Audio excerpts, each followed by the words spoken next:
So hello everyone, this is Mysterious Rena and welcome back to my channel. तो आजकल जो है ईद पे बकरों की जगह लोगों को काटा जा रहा है और स्पेसिफिकली हिंदुओं को काटा जा रहा है। एक 17 साल का लड़का, एक फ़ोन कॉल और कुछ ही घंटों के बाद उसकी जो लाश है वो एक हॉस्पिटल में मिलती है और सिर्फ कुछ ही दिनों के अंदर, इनफैक्ट 72 आवर्स के अंदर मर्डर का जो मुख्य आरोपी है वो एक पुलिस इनकाउंटर में मारा जाता है। तो क्या ये एक प्लान मर्डर था? क्या पुलिस इनकाउंटर वाकई में सेल्फ डिफेंस में हुआ भी था, या फिर इस कहानी में अभी भी बहुत सारे सवाल बाकी हैं? तो आज हम बात करेंगे गाज़ियाबाद के सूर्य प्रताप सिंह चौहान मर्डर केस की। एक ऐसा केस जिसने उत्तर प्रदेश ही नहीं पूरे देश में चर्चा छेड़ दी है।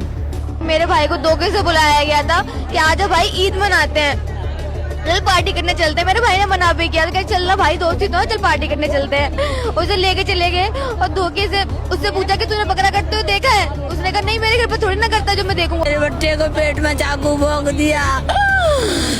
सूर्य प्रताप सिंह चौहान 17 साल का एक लड़का जो क्लास 11th का स्टूडेंट था और रिपोर्ट्स के मुताबिक वो गाज़ियाबाद के खोड़ा एरिया में अपने परिवार के साथ रहता था। एक आम टीनेजर की तरह उसके भी अपने सपने थे, दोस्तों का सर्कल था और एक नॉर्मल ज़िंदगी थी। लेकिन 28 मई 2026 के आखिरी में जो हुआ वो उसने सब कुछ बदल के रख दिया। वो 28 मई 2026 ईद का दिन था और मीडिया रिपोर्ट्स के मुताबिक सूर्या को कुछ दोस्तों ने उसको ईद पे मिलने के लिए बुलाया और उसको कहा गया कि आजा, तेरे को बताते हैं कि जो बकरा है उसको कैसे हलाल किया जाता है, कैसे ईद मनाई जाती है। और यहीं से कहानी के कई वर्जन सामने आते हैं। कुछ रिपोर्ट्स में कहा गया है कि ये सिर्फ एक इनविटेशन था, उसको लेकर विवाद हुआ था।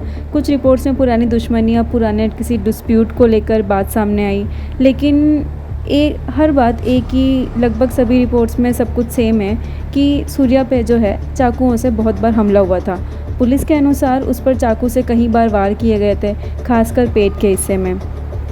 गंभीर हालत में सूर्या को हॉस्पिटल ले जाया गया, पर अगले दिन 29 मई को सूर्या ने हॉस्पिटल में दम तोड़ दिया। एक परिवार ने अपना बेटा खो दिया और यहीं से शुरू हुआ न्याय की मांग का सफ़र। परिवार का आरोप था कि सूर्या को जानबूझकर बुलाया गया और उस पर हमला किया गया। ये याद रखना ज़रूरी है कि परिवार के आरोप में और इनमें से कई बातें अभी भी इन्वेस्टिगेशन का हिस्सा हैं। कोर्ट में सभी तथ्यों का परीक्षण होना अभी बाकी था, लेकिन सूर्या की मौत के बाद स्थानीय लोगों में गुस्सा बढ़ता गया। पुलिस ने तुरंत केस दर्ज किया और इन्वेस्टिगेशन शुरू कर दी।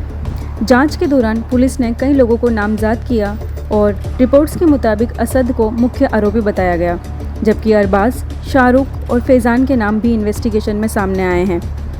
पुलिस ने इन लोगों की तलाश के लिए अलग अलग टीम्स बनाई, कई गिरफ्तारियां भी हुई और पूरे इलाके में सर्च ऑपरेशन चलाया गया।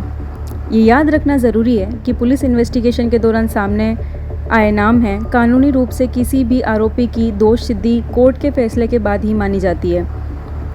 लेकिन कहानी यहीं ख़त्म नहीं होती है। 31 मई 2026 पुलिस ने दावा किया कि उन्हें सूचना मिली कि मुख्य आरोपी असद भागने की कोशिश कर रहा है।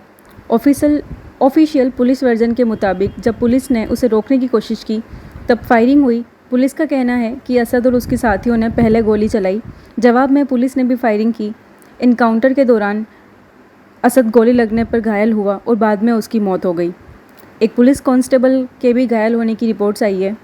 और फिर कुछ ऐसा जिसने पूरे मामले को बदल दिया। मर्डर इन्वेस्टिगेशन की जगह अब चर्चा इनकाउंटर पर होने लगी। पुलिस का वर्जन एक तरफ था, लेकिन दूसरी तरफ असद के परिवार ने इनकाउंटर पर सवाल उठाए। अब तक किसी भी कोर्ट ने इस आरोपों को सत्य नहीं माना है। यहीं से शुरू होता है सबसे बड़ा सवाल, क्या इनकाउंटर वाकई पुलिस के मुताबिक हुआ था या फिर कहानी में सच कुछ और ही है? फिलहाल इसका अंतिम जवाब किसी भी जुडिशियल प्रोसेस या आधिकारिक जांच के बिना देना संभव नहीं है। केस के बाद उत्तर प्रदेश सरकार ने सूर्या के परिवार के लिए सहायता की घोषणा करी। रिपोर्ट्स के मुताबिक सूर्या के परिवार को 5 लाख रुपए की आर्थिक सहायता और उनके परिवार में किसी एक सदस्य को सरकारी नौकरी दी जाएगी। इस फैसले को कुछ लोगों ने सरकार की संवेदनशीलता प्रकट करते हुए बताया, जबकि कुछ लोगों ने इस पर राजनीतिक चर्चा करी। इनकाउंटर के तुरंत बाद एक विवाद सामने आया।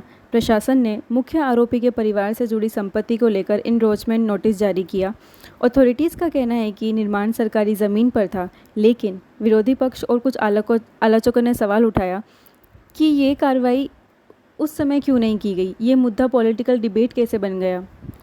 केस ने सोशल मीडिया पर ज़बरदस्त रिएक्शन पैदा किया और लोगों ने न्याय की मांग की, लेकिन इस दौरान कई वायरल पोस्ट भी सामने आई। याद रखिए, सोशल मीडिया पर चलने वाली हर बात सच नहीं होती।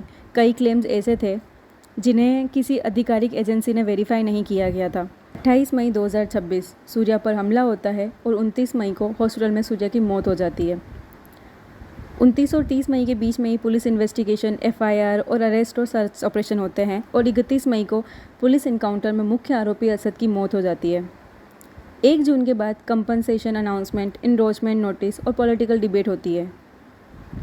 और इस केस में कुछ बातें स्पष्ट हैं कि एक 17 साल की लड़की की जान गई, कुछ लोग गिरफ्तार हुए और मुख्य आरोपी पुलिस इनकाउंटर में मारा गया। लेकिन कुछ सवाल आज भी बाकी हैं कि मोटिव क्या था, इनकाउंटर के हर पहलू की सच्चाई क्या है और क्या इस केस में न्याय का पूरा दायरा कभी सामने आ पाएगा। आखिर में सवाल सिर्फ सूर्य चौहान का नहीं है, सवाल है कानून, न्याय और सच का। आपके हिसाब से इस केस का सबसे बड़ा अनआंसर्ड क्वेश्चन क्या है? कमेंट करके ज़रूर बताना। Thank you so much, bye.